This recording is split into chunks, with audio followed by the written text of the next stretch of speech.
आप किसी का एक ऐब छुपाओगे तो खुदा क़यामत के दिन आपके 70 ऐब छुपाएगा।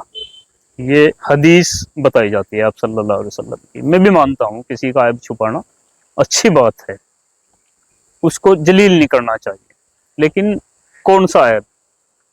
कोई किसी का चोरी कर ले तो क्या वो छुपा लेना चाहिए? कोई किसी का कत्ल कर दे तो छुपा लेना चाहिए? कोई किसी का बलात्कार कर दे वो छुपा लेना चाहिए? कोई नाबालिग के साथ कुकर्म कर दे उसकी मर्जी के बगैर, उसे छुपा लेना चाहिए?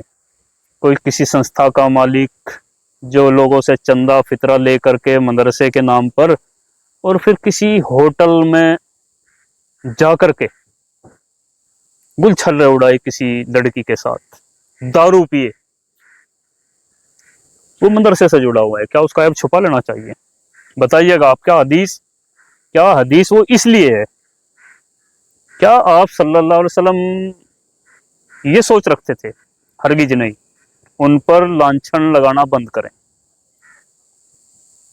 दिमाग खोल करके इस हदीस को समझें। वो कौन सा ऐब है जो छुपा लेना चाहिए? वो ये ऐब है जो अल्लाह और अल्लाह के बंदे के बीच का है, कोई इंसान उससे प्रभावित नहीं हो रहा है, सिर्फ उसके और अल्लाह के बीच का कोई मामला है, किसी तीसरे की जिंदगी वो प्रभावित नहीं कर रहा है, वो ऐब छुपाया जा सकता है। अब आप देख लेना इसमें कौन सा ऐब आएगा। लेकिन कोई किसी की बच्ची के साथ बलात्कार कर दे, किसी संस्था में बैठकर घिनौना काम कर दे, तो उसका ऐब बिल्कुल छुपाने के लायक नहीं है, बल्कि उसकी तो अरे हदीस तो ये है कि अगर कोई किसी के साथ ऐब जिना कर ले तो उसको 100 कोड़े, अगर वो शादीशुदा नहीं है, और अगर शादीशुदा होकर के जिना करे, जिना बलात्कार नहीं, जिना यानी कि सहमति से भी अगर गैर के साथ अपनी वाइफ से अलग किसी के साथ संबंध बनाए सहमति से भी, तो भी उसको संसार रज्म यानी कि आधा जमीन में गाड़ करके इतने पत्थर मारे जाएं जिससे उसकी मौत हो जाए। हदीस तो ये कहती है। और आप कहते हैं अगर मदरसे से जुड़ा कोई मामला है, मस्जिद से जुड़ा कोई मामला है और उसने इतना संगीन अपराध कर लिया, तो आप ये हदीस का हवाला देते हैं कि किसी का ऐब छुपाओगे तो अल्लाह आपके 70 ऐब छुपाएगा। यार कितना खेल कर रहे हो तुम लोगों के साथ। हाल में लोग इस लेवल के आप लोगों ने पहले तैयार किए, आपकी गलती नहीं। ऐसा मत समझना कि आपकी गलती नहीं, गलती है आपकी, लेकिन गलती उनकी भी है जो इसलिए इस लेवल के अंधभक्त तैयार किए गए पहले कि नहीं आलिम पर आवाज आलिम पर जो है उसका ऐब उजागर नहीं करना किसी का भी। आलिम को अलग प्रोटोकॉल नहीं है, आलिम की कदर करनी चाहिए, बड़े बुजुर्गों की कदर करनी चाहिए, लेकिन उनके ऐब की भी कदर करें। ऐसा कहीं हदीस और कुरान शरीयत ऐसा कहे मैं तो नहीं मानता। और अगर आप अपनी तरफ से कुछ इस तरह की बात करते हैं कि हदीस कहती है कि ऐब छुपा लेना बलात्कारी का, तो ये आप खुद इल्जाम लगा रहे हैं हदीसों पर। ऐसा हो ही नहीं सकते। आप के अंदर दिमाग है, इसका इस्तेमाल करें। हदीस अल्लाह के नबी ने जो जिंदगी जो उनकी रोल मॉडल थी वो मतलब बिल्कुल बेपाप, वो तो मासूम, उन्हें तो एक रोल मॉडल बन करके दिखाया। आप उन पर बट्टा मत लगाइए। अब इस आलिम की जिसकी मैंने बात शुरू की है, मदरसा है, और मदरसा भी छोटा नहीं है, बहुत बड़ा मदरसा है। गांव है टपराना, झिंझाना से शामली के बीच ऑन रोड गांव है। मदरसे में बच्चे पढ़ते थे करीबन हजारों की संख्या में, 1-1.5 दर्जन उस्ताद भी थे पढ़ाने वाले। और उस मदरसे के मोहतमिम साहब थे, अल्लाह जन्नत नसीब करे, हाफिज मौलाना अब्दुल सलाम।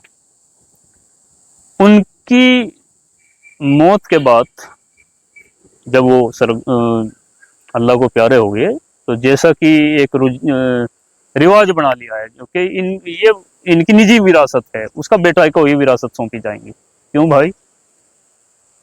जमीन जायदाद बेच करके बनाया है, चंदा लोग देते हैं, तो जो काबिल लोग हैं वही उस पद पर रहे, तो वो संस्था वो इदारा परवान चढ़ेगा। खैर रिवाज है, 90% मदरसों पर वारिसों का कब्जे हो चुके हैं, चाहे वो निजी है। निजी का तो खैर उनकी तो निजी जागीर होती है, लेकिन जो संस्थागत मदरसे भी हैं उनमें भी यही देखने को मिलता है कि 90% के वारिस ही बनते हैं। कुछ के काबिल भी होंगे, लेकिन सबके काबिल हो ऐसा नहीं हो सकता। और ये तो एक सवालिया निशान है कि जिस मदरसे में सैकड़ों की संख्या में उस्ताद हों, दर्जनों की संख्या में उस्ताद हों, वरिष्ठ भी हों, एजुकेटेड भी हों, और अनुभव में भी उनसे ज़्यादा हो, उनका एक्सपीरियंस भी ज़्यादा हो, सेवाएं भी मदरसे में वो ज़्यादा दे रहे हों, और औरों के भी बच्चे पढ़ रहे हों, बड़े जहीन बच्चे भी पढ़ते होंगे, और वहीं पर मोहतमीन का बच्चा भी उस्ताद है या पढ़ता है, तो वो मोहतमीम का ही बच्चा अगर काबिल समझा जाता है, तो ये तो एक बड़ा धब्बा है कि यहाँ पर मोहतमीन के ही बच्चे काबिल किए जाते हैं, या मोहतमीम का ही बच्चा काबिल क्यों, या मोहतमीम के ही बच्चे को गद्दी क्यों। वरिष्ठता के आधार पर, एजुकेशन के आधार पर, एक्सपीरियंस के आधार पर, जिसने जितनी सेवाएं दी उस आधार पर तय क्यों नहीं होते, जबकि मदरसे कौम के पैसे से बने हुए होते हैं। लेकिन ये चलन है, और इसके नतीजे क्या निकल रहे हैं, जो मेरा दर्द है असल। मैं किसी मदरसे का मुखालिफ नहीं हूँ, किसी मस्जिद का मुखालिफ नहीं हूँ, किसी आलिम का मुखालिफ नहीं हूँ। न मुझे शौक है कि मैं किसी के ऐबों को उजागर करता फिरूं, और न मुझे शौक है कि किसी पर लांछन लगाता फिरूं। लेकिन एक दर्द है कि इतने अच्छे सिस्टम को कुछ लोगों ने कितना करप्ट कर दिया। सभी करप्ट नहीं हो सकते, लेकिन कुछ लोग करप्ट हैं, और उन पर सही लोगों की चुप्पी वो चुभती है, और उनको तस्दीक देना ये भी एक बड़ा सवाल है। इसी तरह ये जो केस आया, ये एक विरासत और ये जो निजीकरण और ये जो वारिस दर वारिस चलने का ये रिवाज है, ये इसी का नतीजा है। अब्दुल हलीम अच्छे आदमी थे, उन्होंने अच्छा मदरसा चलाया, हजारों की संख्या में बच्चे पढ़ रहे थे। उनके मरने के बाद जैसे ही मौलाना अब्दुल कलाम, इनके बेटे को गद्दी सौंपी गई, और फितरे और सदके के पैसे पर किसी एक होटल में जिस तरह से ये एक लेडी से, एक लड़की से अपना मसाज करा रहे हैं, और कितनी विडम्बना की बात है, कितना धिक्कार है इस बंदे पर कि दारू भी पी रहा है। ये हर जुमे में शायद ये तकरीर भी करता होगा, बिना जुमे के भी ये तकरीर करता होगा, चंदा मांगने के लिए जाता होगा, तो आपका उन चंदे के लिए उनको प्रेरित करने के लिए जो है भावनात्मक तकरीरें भी करता होगा, अल्लाह रसूल की भी बातें करता होगा। और उसके बावजूद इन्होंने इतनी हरकत की कि दारू भी पी एक आलिम ने एक लड़की के साथ। पहले लड़की घूंट मारती है दारू की, फिर मौलाना साहब घूंट मारते हैं, मौज मस्ती हो रही है, गाना चल रहा है। अल्लाह माफ करे मुझे, मैं किसी के ऐब उजागर करने के लिए यहाँ नहीं बैठा हूँ, लेकिन क्योंकि मामला ही इतना संगीन है, इतना संजीदा है, लोग कहते हैं कि किसी को ऐब नहीं उजागर करना चाहिए, तो क्या इस तरह का ऐब उजागर नहीं करना चाहिए। एक भाई ने, क्या बहुत सारे भाई कहते हैं कि उसको मिलकर समझा देना चाहिए। एक ने कहा कि भाई इसको वीडियो को वायरल मत करना। मैं उसी के गांव में जो संपर्क किया कि इसको सजा दे दी गई। क्या सजा दी गई है कि इसको मदरसे से निकाल दिया गया। पता चला ये किसी दूसरे मदरसे में पढ़ा रहा है, तो उस सजा का क्या हुआ, क्या सजा इसको वास्तव में मिल गई। मैं दर्जनों केसेस जैसे गिना सकता हूं कि मदरसे में बलात्कार किया, यौन शोषण किया गया, बच्चे के साथ कुकर्म किया गया, और उसको महज मदरसे से निकाल दिया गया, और उसके बाद अगले ही दिन उसने दूसरा मदरसा ज्वाइन कर लिया।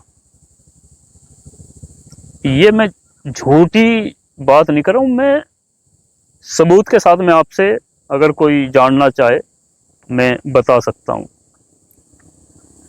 जबकि हदीस क्या कहती है, अगर शादीशुदा जिना करे, बलात्कार नहीं, जिना यानी कि सहमति से भी अगर मर्द औरत, गैर मर्द और गैर औरत सेक्स करें, संबंध बनाए, तो उसको आधा जमीन में गाड़ कर उसको रजम कर देना का हुक्म है। जब तक पत्थर मारो, जब तक वो मर ना जाए, और अगर शादी नहीं हुई तो 100 कोड़े मार कर उसको छोड़ दिया जाए।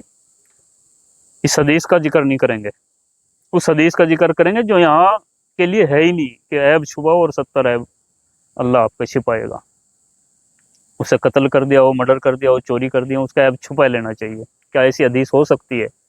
आप दिमाग से सोच सकते हैं क्या अल्लाह के नबी इस तरह का हवाला दे सकते हैं कि छुपा लिया जाए? बिल्कुल नहीं दे सकते हैं। उन पर तोहमत लगाना बंद करें आप लोग।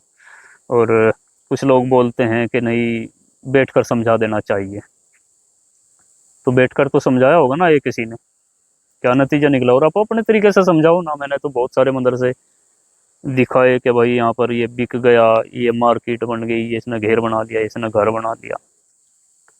अभी गंगों से बिडोली रोड पर एक मदरसा है, अभी 1-2-3 साल पहले, मदरसा तो मैं नहीं कहूँगा, उसे दुकान है। और दुकान क्यों कहूँगा मैं, क्योंकि उसकी निजी है और उसके 2-3 बच्चे हैं, वो भी वहाँ पढ़ाते हैं और वो भी वहाँ पढ़ाता है, वो जिम्मेदार हैं, बच्चे वहाँ पढ़ाते हैं। और एक 17-18 साल की एक बच्ची गंगों से वहाँ पर पढ़ाने जाती थी, उसके साथ उसके बच्चे ने कुछ गंदी हरकत कर दी, वो मामला उखड़ा और एक बीजेपी नेता के यहाँ फिर सुलटा दिया गया, उसको दबा दिया गया।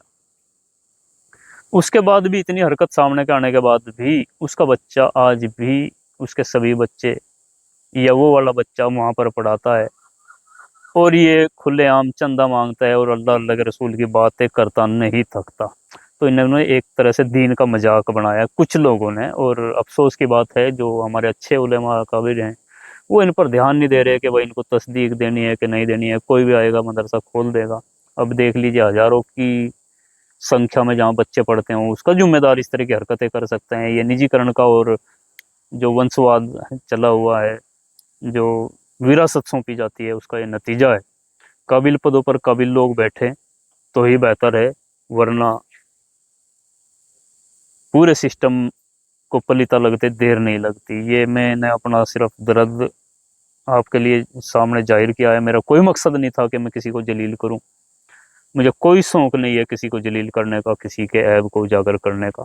लेकिन पूरी कौम से जुड़ा हुआ मामला है, लोगों के चंदों से जुड़ा हुआ मामला है। किस आस्था के साथ लोग चंदा देते हैं, फितरा लोग देते हैं, और ये इस तरह के चंदा माफिया, कुछ चंदा माफिया उन लोगों से भी फितरा ले लेते हैं जिनको फितरा दिया जाना चाहिए, उन लोगों से भी ज़कात ले लेते हैं जो वास्तव में ज़कात लेने के मुस्तहिक हैं, क्योंकि ऐसी लच्छेदार उनको बात बोलते हैं। और वो अपनी आस्था के अनुसार अपने बच्चों के खाने से खाना भोजन काट करके, उनके खर्चे से खर्च काट करके इन लोगों को दे देते हैं, क्योंकि ये अच्छी लच्छेदार बातें बताते हैं।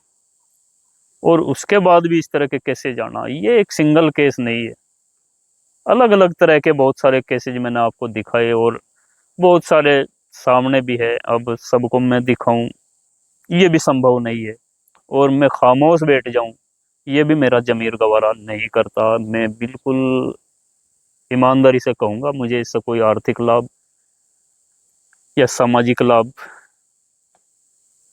या आपको भी दिख रहा हो कि मुझे कुछ हो रहा है, अपने ही लोग गाली देते हैं, अपने ही लोग दुश्मन बनते हैं। और एक तरह से रिस्की जीवन में जी रहा हूँ। दर्द यही है कि लोगों में चेतनाएं, जागरूक लोग हों और अच्छे बुरे को लोग पहचानें। सिर्फ धर्म के नाम पर कोई भी आपको ठगता रहे और आप ठगे जाते रहें, ये अच्छी बात नहीं। जिस तरह के ये लोग घुसे हुए हैं इस सिस्टम में, कल हमारी नस्लें भी इनका शिकार होंगी। ये हजरत जिसको कि ये इतनी बड़ी गंदी हरकत सामने आई और ये बोलते हैं कि इसको सजा दे दी गई, ये अब दूसरे मदरसे में पढ़ा रहा है। क्या गारंटी है वहां पर ये किसी बच्ची के साथ गड़बड़ ना करेगा? क्या गारंटी है किसी बच्चे के साथ ये गड़बड़ नहीं करेगा? क्या गारंटी है वहां के पैसे के साथ ये हेरफेर नहीं करेगा? क्या गारंटी है ये वहां क्या कुछ नहीं कर सकता? जिस मौलाना ने दारू पी ली हो और वो भी गैर महिला के साथ एक अय्यासी के अड्डे पर, उसको कैसे उसको जाने दिया जाए? कैसे उसकी आप हिमायत करेंगे कि इसका ऐब को छुपाया जाए, जो कि उसका निजी ऐब नहीं है, वो एक संस्था से जुड़ा हुआ वो व्यक्ति था। खैर, मैंने अपनी जो भड़ास थी, जो मेरा दर्द था, मैंने आपके सामने रख दिया। बाकी आपकी मर्जी है, आप मुझे भर भर के गाली दें, आप मुझे कोसे, लेकिन एक बार इनके बारे में भी आपने सोचना पड़ेगा। ये आपकी नस्लों के मुस्तकबिल सुधारने की बात करते हैं, ये छटनी करनी पड़ेगी। मैं सबको नहीं कह रहा हूँ, लेकिन जो अच्छे हैं ये उनको भी सोचना पड़ेगा कि ऐसे लोगों की छटनी कैसे करी जाए। ये चिंता का विषय है। बहुत बहुत शुक्रिया आपका।